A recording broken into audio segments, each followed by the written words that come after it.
Bien, hermanos, buenas noches. Señor les bendiga.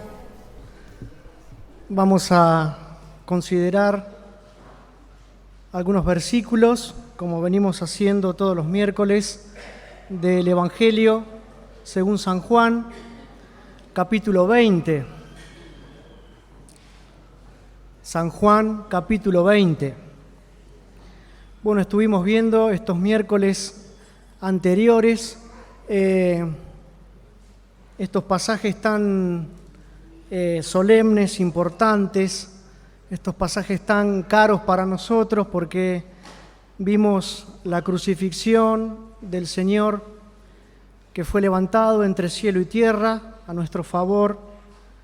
Vimos todo esto lo que implicaba su muerte, su vergüenza, su sufrimiento, las cosas que Él tuvo que enfrentar, el abandono de su Padre,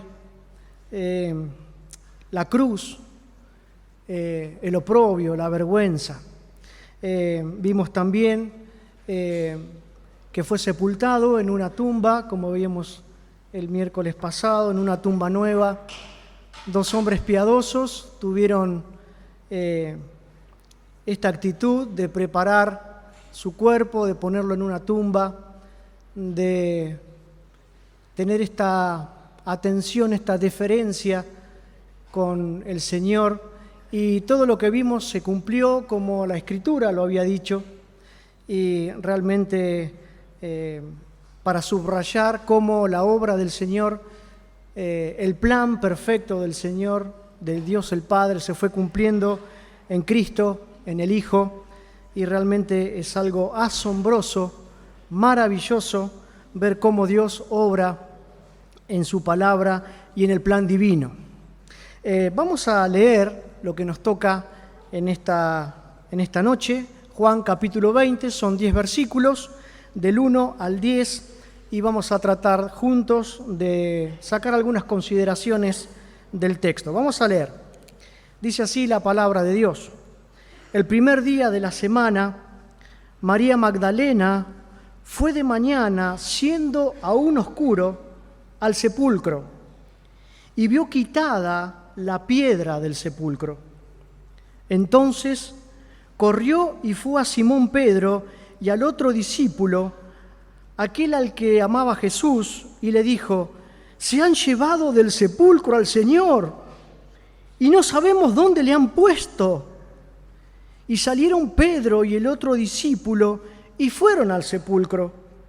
Corrían los dos juntos, pero el otro discípulo corrió más aprisa que Pedro y llegó primero al sepulcro.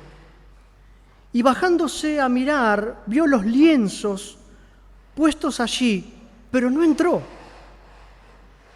Luego llegó Simón Pedro tras él y entró en el sepulcro y vio los lienzos puestos allí y el sudario que había estado sobre la cabeza de Jesús, no puesto con los lienzos, sino enrollado en un lugar aparte. Entonces entró también el otro discípulo que había venido primero al sepulcro y vio y creyó, porque aún no habían entendido la Escritura, que era necesario que Él resucitase de los muertos, y volvieron los discípulos a los suyos. Hasta aquí nomás lo que nos toca considerar en esta noche, y realmente este suceso es digno de consideración, de contemplación, de realmente de detenernos, como dicen los salmos, Selá, ¿no? Pensar, reflexionar, hacer un alto y ver lo maravilloso de la obra de el Dios grande que tenemos. He titulado un título que encierra un poco la temática: El poder de Cristo sobre la muerte. Vemos aquí un hecho fundamental de la fe cristiana, el hecho de que Cristo resucita de los muertos. El resurrecto, el Cristo resucitado, levantado de entre los muertos. Ahora bien, el pasaje, el capítulo que vamos a considerar, todo el capítulo 20 hasta terminar el libro, está realizando algo muy importante, es dar evidencias de esta resurrección de Cristo de entre los muertos. Pruebas evidentes de la resurrección de Cristo. En primer lugar, la tumba vacía, ¿no? Porque María, cuando llega al lugar, encuentra la piedra removida, y por otros textos sabemos que un ángel removió esa gran piedra que cubría, que tapaba, que sellaba la tumba que habían cavado en la peña. La tumba vacía. Recuerdo siempre un hermano que fue muy gracioso en su prédica, y Jesse Valoriano, no sé si acuerdan algunos hermanos, que él cuando predicaba tan efusivamente, él decía: ¡la piedra está removida! Claro que sí, hermanos, la piedra está removida. Y es una evidencia contundente de la resurrección de Cristo. La tumba no le pudo contener al Señor. La tumba no le pudo encerrar, no le pudo retener. Dios resucita. Cristo, que es Dios, resucita de entre los muertos. 2 ángeles se le aparecen a María también en el capítulo y tienen un diálogo también con María. Y Cristo mismo se manifestó resucitado a María y a los discípulos. Y como vemos en otras escrituras, otros textos, Cristo se aparece resucitado a los suyos, a sus discípulos, a otros hermanos. Y la palabra dice que hay pruebas indubitables, sin dudas, que no caben a duda que Cristo ha resucitado. Hechos capítulo 1 dice esto, miren, Hechos capítulo 1, Hechos de los Apóstoles, capítulo 1, verso 2, un texto muy conocido. Dice esto: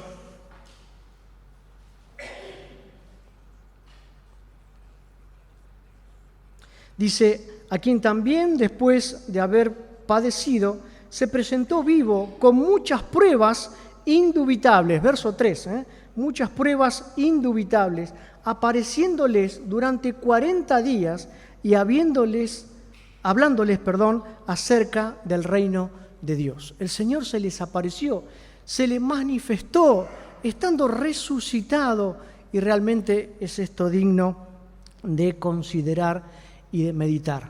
El Cristo resucitado dejó pruebas indubitables de su resurrección.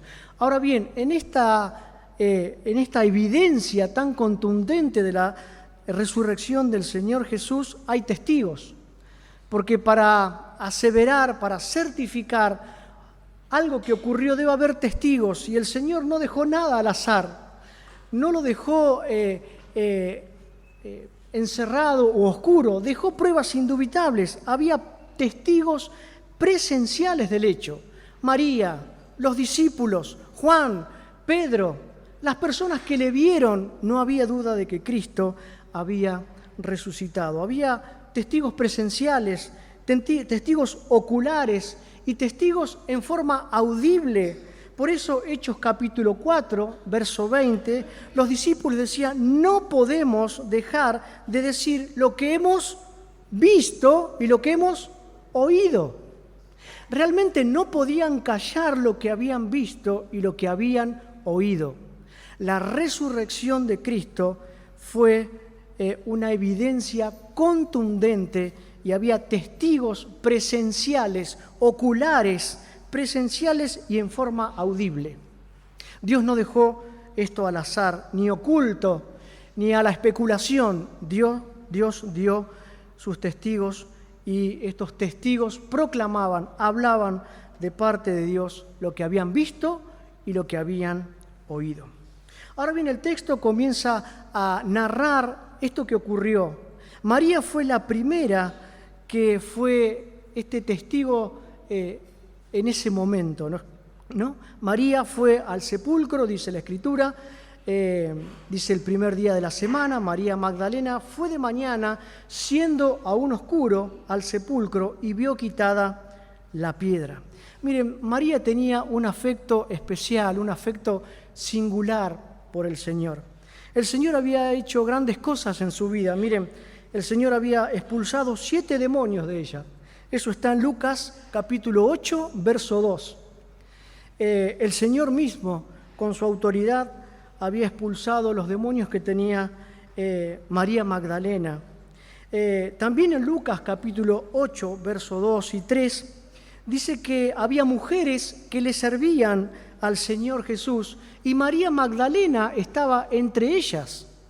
Fijemos este aprecio, este cariño, este afecto singular de María Magdalena. Le servía al Señor. También en Juan capítulo 19, verso 25, lo vimos anteriormente, su presencia fue al pie de la cruz. Estaba María, el discípulo, y María Magdalena. Estuvo allí contemplando la muerte del Señor. María Magdalena no se podía perder estas cosas importantes porque Dios había hecho grandes cosas en su vida. Estuvo también cuando llevaron el cuerpo del Señor a la tumba. Podemos decir, en el entierro, en el sepelio, había personas allí y María Magdalena estaba entre aquellas mujeres. Lucas capítulo 23, verso 55. María Magdalena es un personaje realmente destacable en este texto que vemos aquí en el capítulo 20 de Juan. María estaba allí. Fue al sepulcro de mañana, temprano, aún siendo oscuro, y vio y fue testigo de la resurrección de Cristo. Vio la piedra removida. Ahora bien, ella lo que hace en primer lugar, como dice el texto 2, dice que entonces corrió y fue a Simón Pedro y al otro discípulo que es Juan, el discípulo amado, al que amaba Jesús, como dice el texto bíblico, a comunicarle, a avisarles, a darle aviso de lo que ella había visto con sus propios ojos, la piedra removida. Da aviso a los discípulos que la piedra estaba removida. Cuando Pedro y Juan reciben esta noticia, realmente fue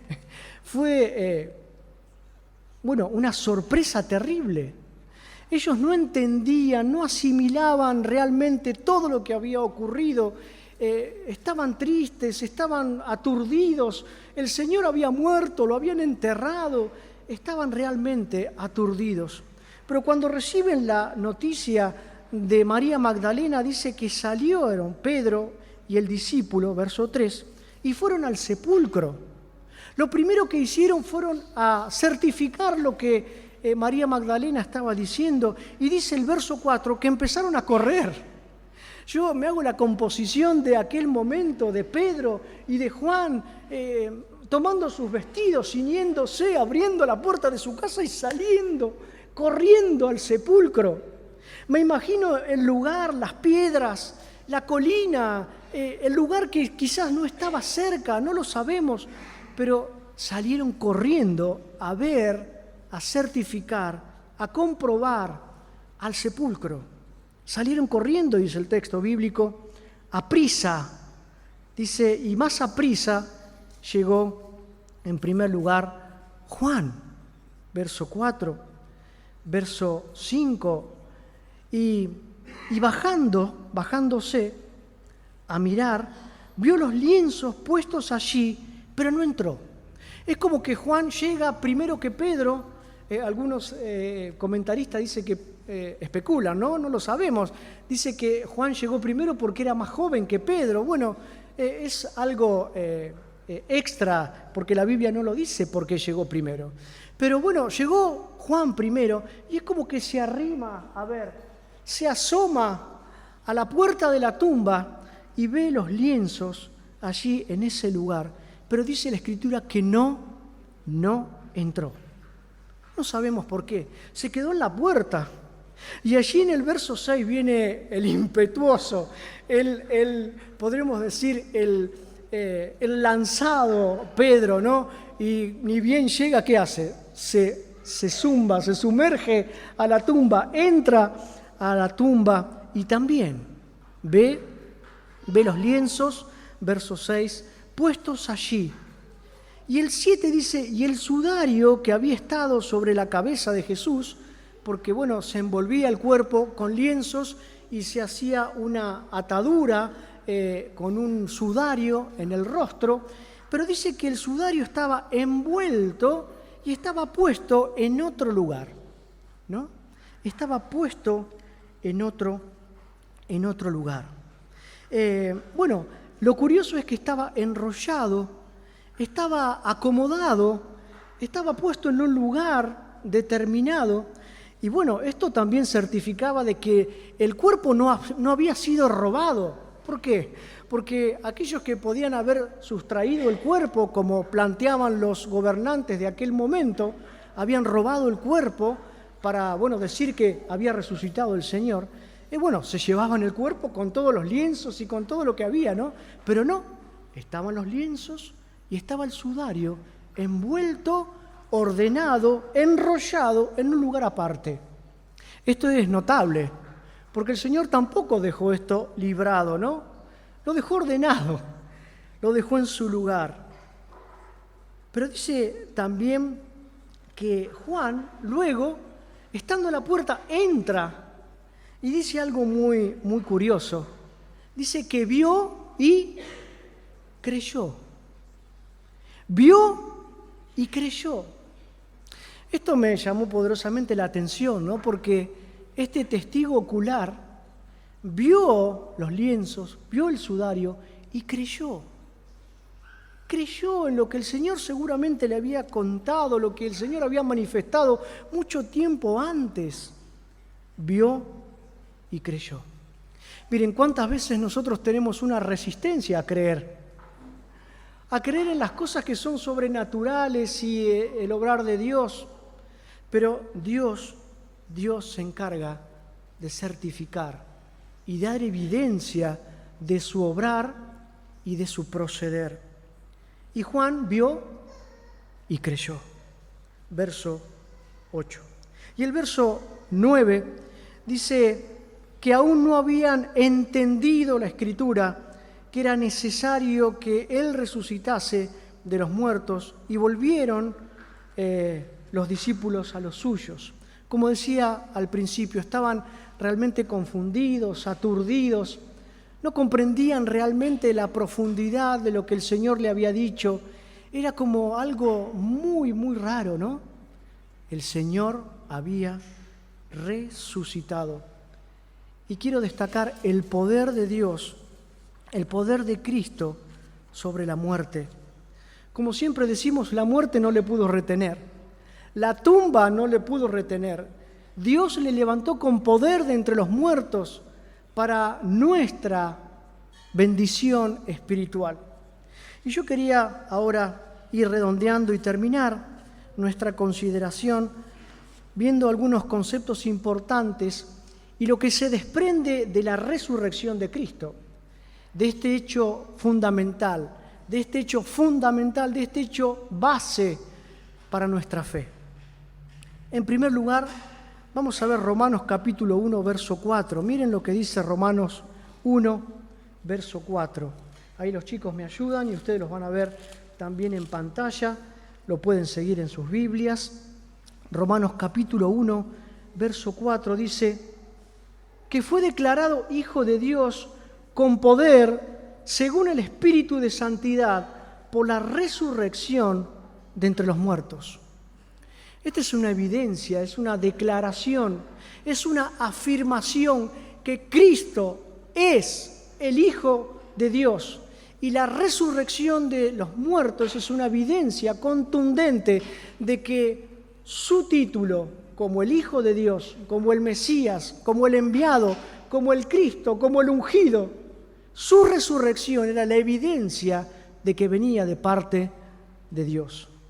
Fue declarado Hijo de Dios con poder, según el Espíritu de Santidad, por la resurrección de entre los muertos. Este está un concepto realmente profundo de la resurrección de Cristo.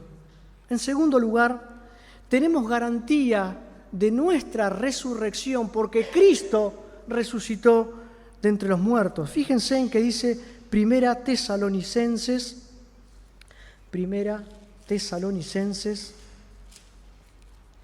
capítulo 4. Fíjense allí la vista. Primera Tesalonicenses 4:14. Porque si creemos que Jesús murió y resucitó, así también traerá Dios con Jesús a los que durmieron en él. Por lo cual os decimos esto en palabras del Señor, que nosotros, que vivimos, que habremos quedado hasta la venida del Señor, no precederemos a los que durmieron, porque el Señor mismo, con voz de arcángel y con trompeta de Dios, descenderá del cielo, y los muertos en Cristo resucitarán primero. Luego nosotros, los que vivimos, los que hayamos quedado, seremos arrebatados juntamente con ellos en las nubes para recibir al Señor en el aire, y así estaremos siempre con el Señor. Hay resurrección para nosotros porque Cristo resucitó. Si nos toca pasar por el umbral de la muerte y morir en esta tierra, tenemos esta esperanza y esta garantía gloriosa que nuestros cuerpos serán glorificados y nos levantaremos con poder de la tumba, porque Dios hará eso, porque Cristo resucitó de los muertos y Él es la resurrección y la vida, y el que cree en Él, aunque esté muerto, vivirá. Gloria sea a Cristo. Él resucitó. Quiero subrayar la importancia de la resurrección de Cristo. Fue declarado Hijo de Dios con poder por la resurrección. La resurrección declara también la victoria de Cristo. Miren lo que dice Romanos capítulo 6. Vamos a Romanos, acompáñenme, Romanos capítulo 6, verso 9. Miren lo que dice allí. Sabiendo que Cristo, habiendo resucitado de los muertos, ya no muere, la muerte no se enseñorea más de Él. Una vez y para siempre. No es necesario que Él vuelva a morir. No es necesario, una vez y para siempre, por vos y por mí. Cristo murió, pero resucitó y venció a la muerte. Venció al que tenía el imperio de la muerte, también dice la Escritura. Y ya la muerte no se enseñorea más de Él. Nunca más pasará por ese mismo lugar. Cristo murió por vos y por mí, y la muerte no se enseñorea más de Él. Esto declara la victoria de Cristo sobre la muerte. La resurrección de Cristo da valor y fundamento a nuestra fe. Miren lo que dice 1 Corintios capítulo 15. Es un texto muy conocido, pero afirmemos nuestra esperanza en la Escritura, hermanos. Afirmemos nuestra esperanza en la Escritura. 1 Corintios 15, 14 dice esto: si Cristo no resucitó, vana es entonces nuestra predicación, vana es también nuestra fe. Pero Cristo resucitó. Gloria sea a Dios. Gloria sea a Dios porque Él resucitó. Y la resurrección de Cristo le da valor y fundamento a nuestra fe. No creemos en un Dios que ha muerto, sino creemos en un Dios que vive y que reina y que está sentado a la diestra de Dios esperando la orden del Padre para venir a buscar a su iglesia. Él está vivo, aboga por nosotros, es nuestro Señor, nuestra guía, nuestro gran abogado que está en el trono de Dios, intercediendo por nosotros, recibiendo nuestra alabanza, nuestra adoración. Es un Dios vivo, no como los dioses que tenían en el Antiguo Testamento. Dios está vivo, Cristo está vivo. La resurrección de Cristo da fundamento a nuestra fe. Y la resurrección de Cristo es un componente trascendente del Evangelio, queridos hermanos. Es un componente trascendente del Evangelio. Hechos capítulo 4, y ya vamos cerrando nuestra meditación. Hechos capítulo 4, miren lo que dice allí la Escritura, 4:33. Hechos 4:33 dice así: y con gran poder los apóstoles daban testimonio de la resurrección del Señor Jesús, y abundantemente gracia era sobre todos ellos. Ay, queridos hermanos, no podemos predicar el Evangelio sin hablar de la resurrección de Cristo. Es este el plan de Dios que estableció en la dispensación de los tiempos. Llegado el tiempo, Cristo vino nacido de mujer para cumplir el plan de Dios.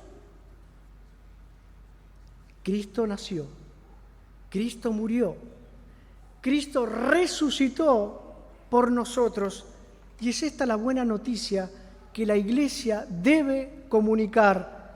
Cristo resucitó, y es un componente trascendente, fundamental, que no podemos dejar de lado, la resurrección de Cristo, porque forma parte del Evangelio, de la buena noticia, de la grata noticia que Cristo vino al mundo a salvar a los pecadores, a vos y a mí.